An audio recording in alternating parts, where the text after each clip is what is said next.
Hello साथीहरू, स्वागत छ मेरो युट्युब च्यानलमा। सुरुदेखि अन्तिमसम्म हेरेर प्रतिक्रिया दिनुहोला। र खासै बोल्न त आउँदैन, तर पनि केही कुराहरू बोल्न गइरहेछु।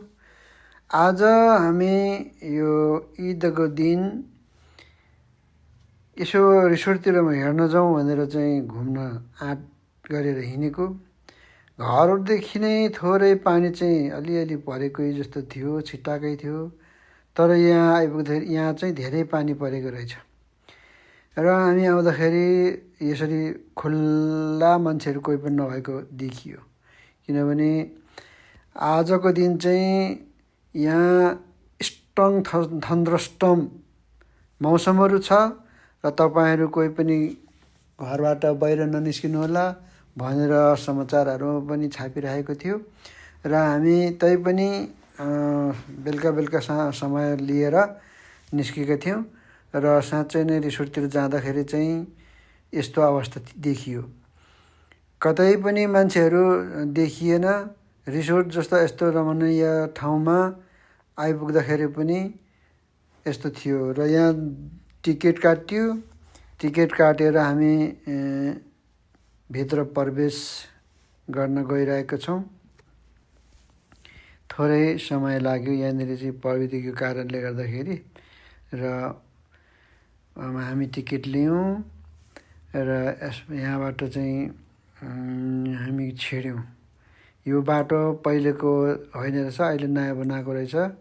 र टिकट दियौँ र टिकट दिएपछि हामी भित्र छिर्यौँ। भित्र छिर्दाखेरिको अवस्था चाहिँ यस्तो थियो, पानी परिरहेको रहेछ। र हेर्नुहोस्, यो धेरै मान्छे भिडामभिड हुने थियो।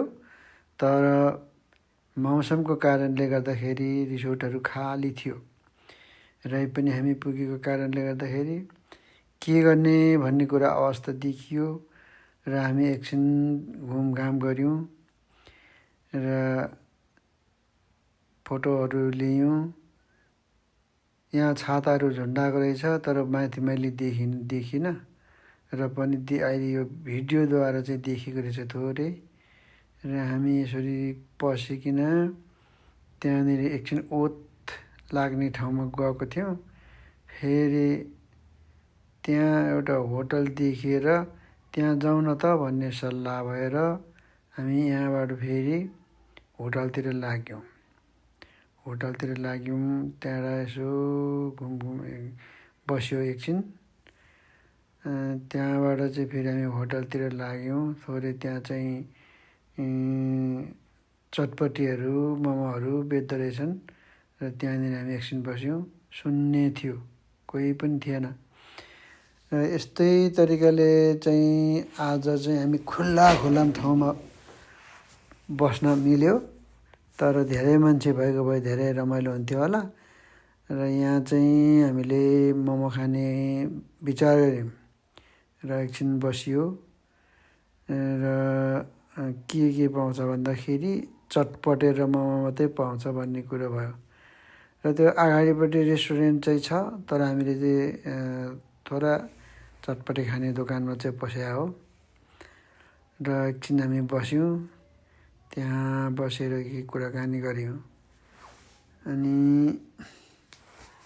त्यो कुराकानी गरिकन मोमोसोमो त्यहाँ खाएर चाहिँ हामी निस्क्यौँ।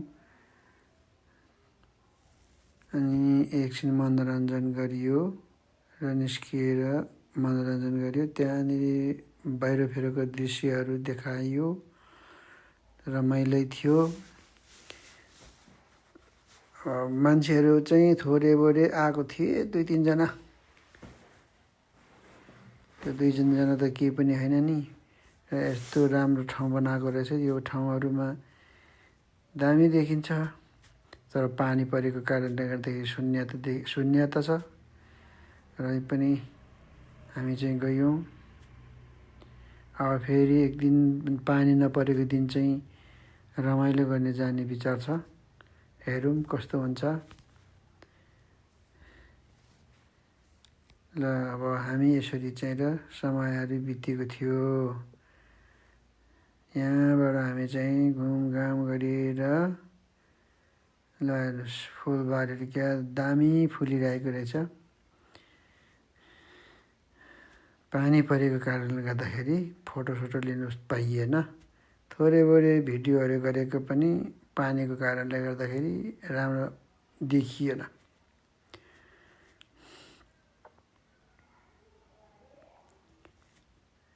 र साथीहरू तपाईँले पनि मनोरञ्जन गर्नु नै भयो होला भन्ने मलाई आशा छ। र तपाईँहरूले पनि यो ठाउँहरू हेरेर प्रतिक्रिया दिनुहोला, कस्तो छ के छ। म बाहिर गएको थिएँ, त्यहाँबाट म आउँदैछु। पानी हेर्नुहोस् तलको आफ्नो छायै देखिन्छ।